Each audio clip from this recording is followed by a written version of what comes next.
Hello बच्चों, नमस्कार। चौहानी education channel में आपका स्वागत है। बच्चों, आज हम ब्रिज कोर्स से कक्षा 7वीं विषय विज्ञान अध्याय 4 वस्तुओं के समूह बनाने से संबंधित सभी पहलू को इस वीडियो में देखेंगे। इसके पूर्व अगर आपके द्वारा चैनल को सब्सक्राइब नहीं किया गया है तो चैनल को सब्सक्राइब कर लें और बेल आइकन को प्रेस कर लें, जिससे कि वीडियो की नोटिफिकेशन आपको प्राप्त होती रहेगी। एवं वीडियो को लाइक एवं शेयर ज़रूर करें। बच्चों, हम देखेंगे आज ब्रिज कोर्स से संबंधित अध्याय 4 वस्तुओं के समूह बनाना, लर्निंग आउटकम्स आधारित S601 पदार्थों और जीवों जैसे वनस्पति, रेशों, पुष्प आदि को अवलोकन योग्य विशेषताओं जैसे बाह्य आकृति, बनावट आदि के आधार पर पहचान इसमें हम करेंगे। इसके बाद देखेंगे S602 पदार्थों और जीवों में गुणों, संरचना एवं कार्यों के आधार पर भेद करते हैं। हमारे चारों ओर की वस्तुएं हमारे भोजन एवं वस्त्रों में बहुत अधिक विविधता होती है।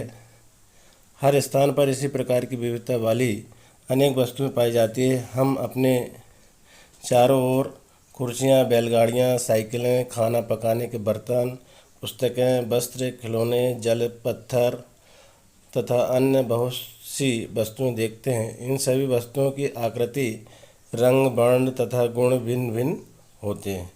हमारे चारों ओर की वस्तुएं एक अथवा एक से अधिक पदार्थों से बनी होती है। ये पदार्थ कांच, धातुएं, प्लास्टिक, लकड़ी, रुई, कागज, पंख तथा मृदा आदि हो सकते हैं।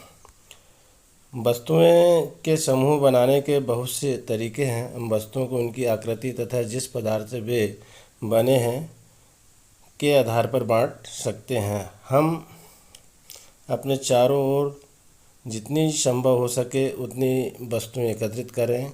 इस संग्रह से हम उन सभी वस्तुओं को पृथक कर सकते हैं जो कागज अथवा लकड़ी से बनी है।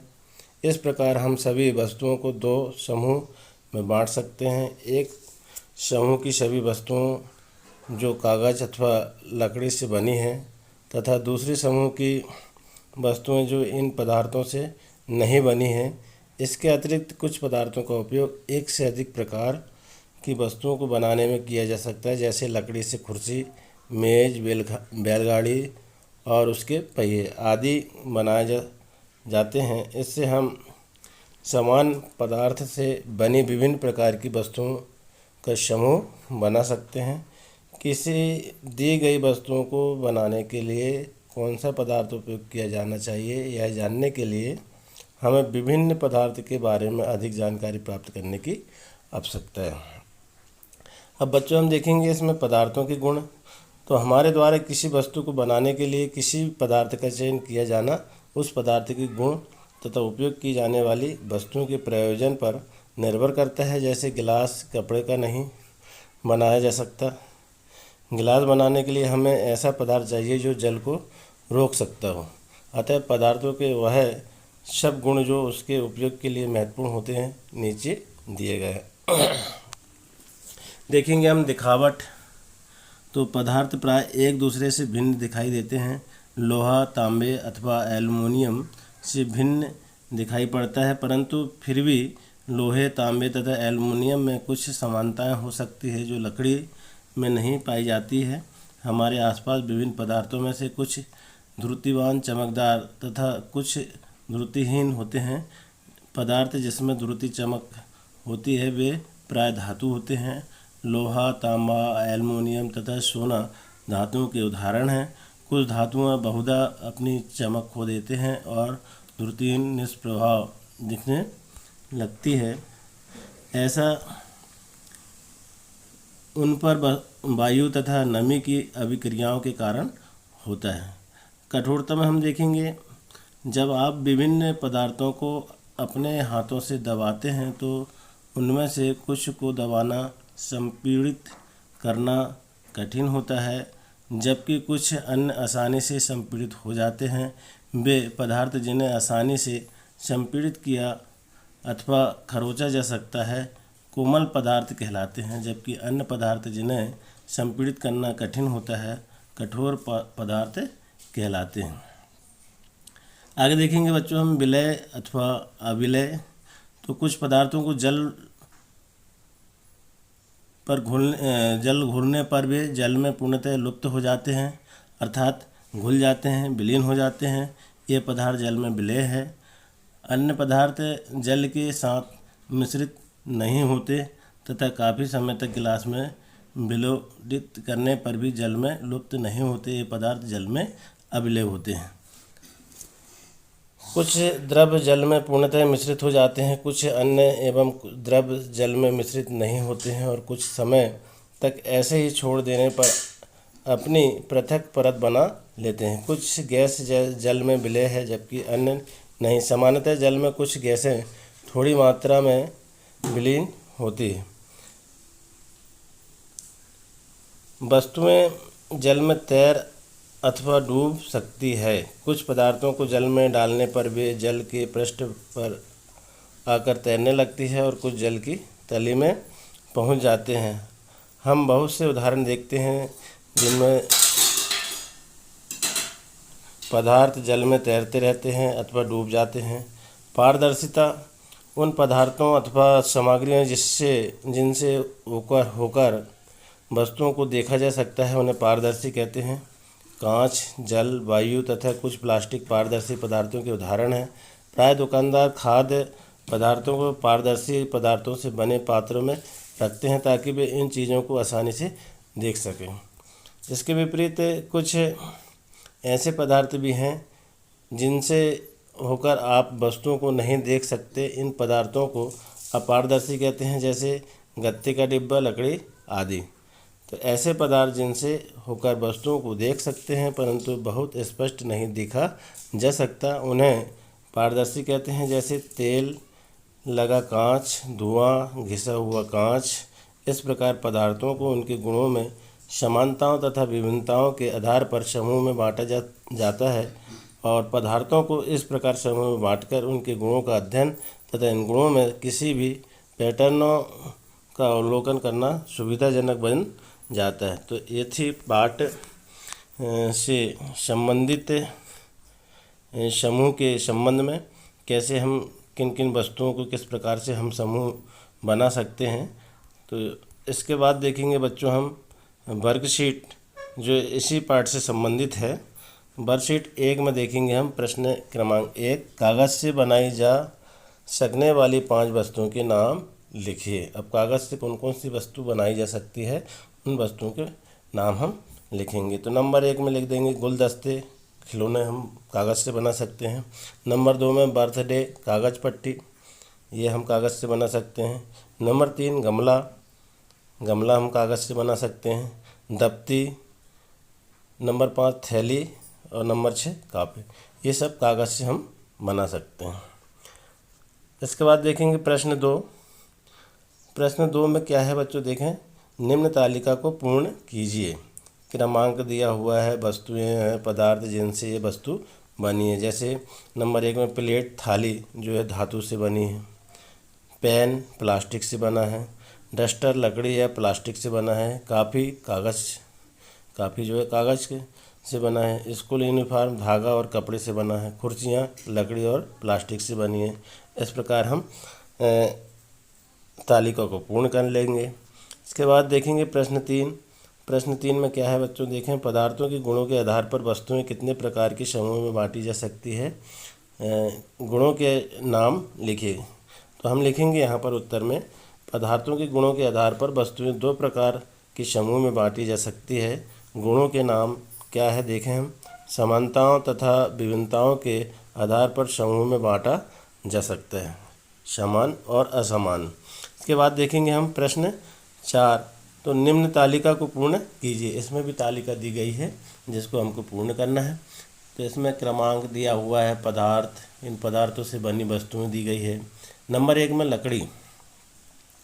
अब कुर्सी, मेज, बैलगाड़ी, पहिए, पलंग, ये जो है लकड़ी से बनाए जा सकते हैं। अब इसके बाद देखेंगे कागज़, तो काफ़ी, दफ्ती, बर्थडे, कागज़ पट्टी, खिलौने, थैली, ये कागज़ से बनाए जा सकते हैं।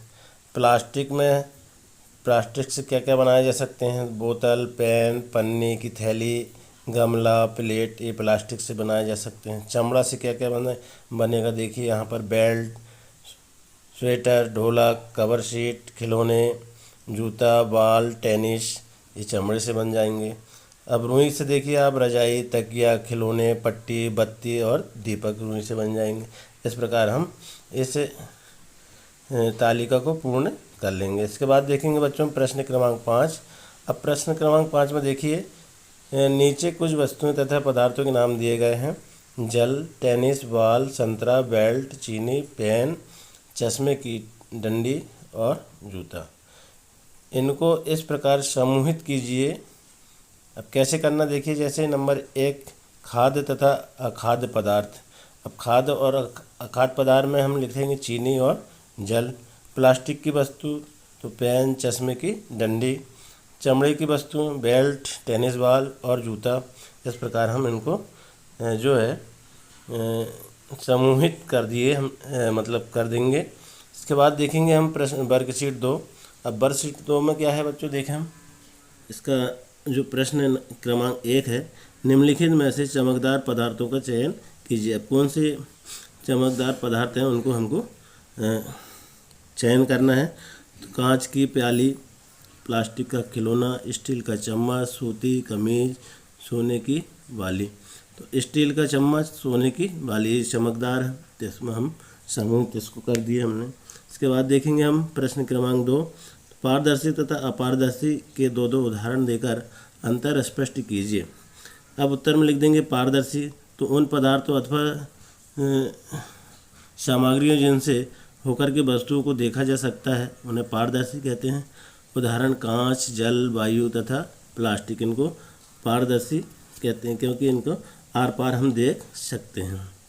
इसके बाद देखेंगे अपारदर्शी तो ऐसे पदार्थ जिनसे वस्तुओं को नहीं देख सकते अपारदर्शी वस्तु कहलाती। जैसे उदाहरण के लिए तिल लगा कागज़, धुआं, घिसा हुआ कांच।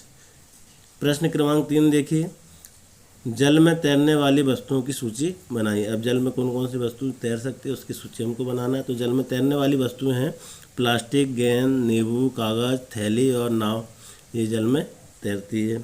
इसके बाद प्रश्न क्रमांक 4 है, निम्न तालिका को पूर्ण कीजिए। क्रमांक पदार्थ जल में विलय हो जाता है, अविलय हो जाता है, विलय होता है या अविलय होता है, ये लिखना है। नमक जल में विलय होता है, चीनी जल में विलय होता है, बालू रेत जल में अविलय है, चाक और पाउडर जल में विलय है, लकड़ी का बुरादा जल में अविलय है। इस प्रकार हमने इसकी तालिका को पूर्ण कर लिए। इसके बाद देखेंगे प्रश्न क्रमांक 5। तो प्रश्न क्रमांक 5 में क्या है बच्चों, देखें हम कठोर पदार्थ तथा कोमल पदार्थ किसे कहते हैं, दोनों के दो दो उदाहरण लिखना है। कठोर और कोमल दोनों पदार्थों के नाम लिखना है। तो उत्तर में लिख देंगे कठोर पदार्थ वे पदार्थ जिन्हें संपीड़ित करना या खरींचना कठिन होता है, कठोर पदार्थ कहलाते हैं। उदाहरण के लिए लकड़ी और लोहा। फिर इसके बाद कोमल पदार्थ तो वे पदार्थ जिन्हें आसानी से संपीड़ित किया जा सकता है अथवा खरोंचा जा सकता है, कोमल पदार्थ कहलाते हैं। जैसे उदाहरण के लिए रबड़ और प्लास्टिक। इसके बाद हम देखेंगे प्रोजेक्ट कार्य। अब इसी पाठ के अंतर्गत हमें जो है प्रोजेक्ट कार्य को पूर्ण करना है, तो बच्चों हम इसको भी करते हैं। देखें हम 1 नीचे कुछ वस्तुएं दी गई है, इन वस्तुओं को तालिका में दिए गए पदार्थों के गुणों के आधार पर अलग अलग करिए। जैसे नमक, हरी घास, टूटा कांच, थर्माकोल टुकड़ा, पेन, बाल, लोहे की कील, मिश्री, नेपथिलीन की गोली, स्पंज, तेल लगा कागज़ और कंचा। अब देखिए आप क्रमांक है, पदार्थ का नाम, कठोर है, कोमल है, ये हमको लिखना है। पारदर्शिता, पारदर्शी है, अपारदर्शी है, पारभासी है, जल में तैरती है, डूब जाती है, विलय है, अविलय है पानी में, तो जैसे नमक को हम सारणीबद्ध कर देंगे तो नमक जो है कैसा है, कठोर है और अपारदर्शी है, जल में डूब जाता है, ये जो है विलय है। इस प्रकार पूरा सारणीबद्ध हम कर देंगे। हरी घास, तो हरी घास कोमल है, अपारदर्शी है, जल में तैरती है और अविलय, विलय नहीं हो पाती है। टूटा कांच कठोर है, पारदर्शी है, डूब जाता है और अविलय है। फिर थर्मोकोल, तो कोमल है, ये अपारदर्शी है और तैरता है, अविलय है। इसके बाद देखेंगे पेन, कठोर है,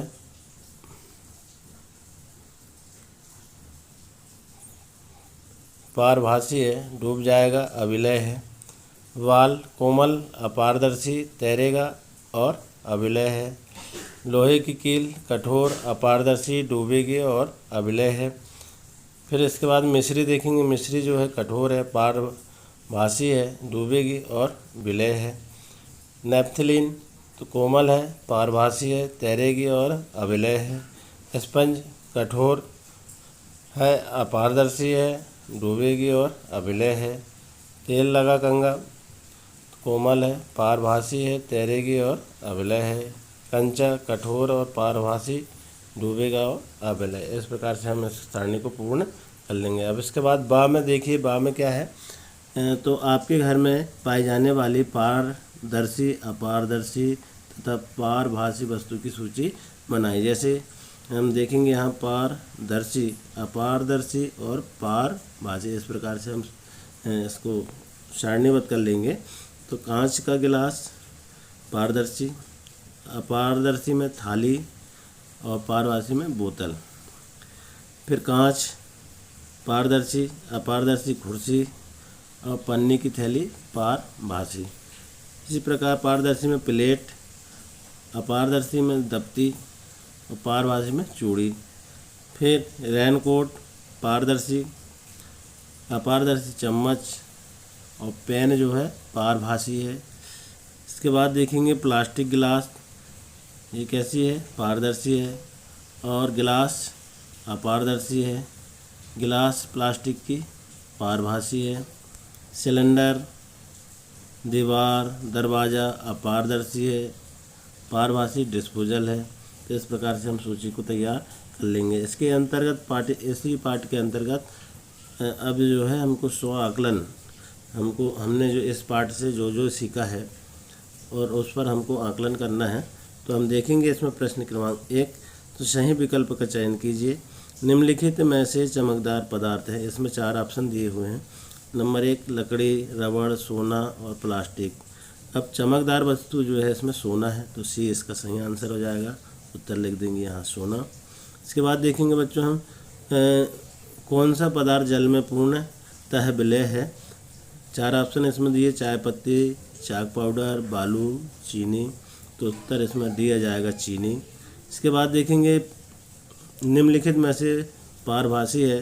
नंबर 1 वायु, तेल लगा कागज़, लकड़ी, लोहा। इसका 20 इसका जो है सही उत्तर आ जाएगा, तेल लगा कागज़। इसके बाद देखेंगे हम गिलास बनाने के लिए आप निम्न में से किस पदार्थ का चयन करेंगे। नंबर 1 पतला कागज़, बी कपड़ा, सी स्टील, डी फिल्टर पेपर। तो इसमें सही उत्तर हो जाएगा सी स्टील। इसके बाद देखेंगे हम प्रश्न 2 सत्य या असत्य लिखिए। नंबर 1 पत्थर पारदर्शी होता है जबकि कांच अपारदर्शी होता है, यह सत्य है, इसमें हम सत्य लिख देंगे। इसके बाद दूसरा है चीनी जल में विलय है, ये भी सत्य है। तीसरा है लकड़ी पारभासी पदार्थ है, असत्य है। अगला लिखेंगे बालू जल में मिश्रित है, असत्य है। प्रश्न 3 निम्नलिखित समूह में मेल न खाने वाला ज्ञात कीजिए। जैसे यहाँ पर दिया है चीनी, नमक, रेत और शहद। यहाँ पर जो है मेल कौन नहीं खा रहा है, रेत। तो यहाँ रेत को हमने अलग छांट कर लिख दिए। इसके इसके बाद ये दूसरा जो है लकड़ी, गत्ता, लोहा, कांच। यहाँ कांच जो है इसमें मेल नहीं खा रहा है तो इसको कांच को अलग छांट कर लिख दिए। इसके बाद देखेंगे कुर्सी, पलंग, अलमारी और बच्चा।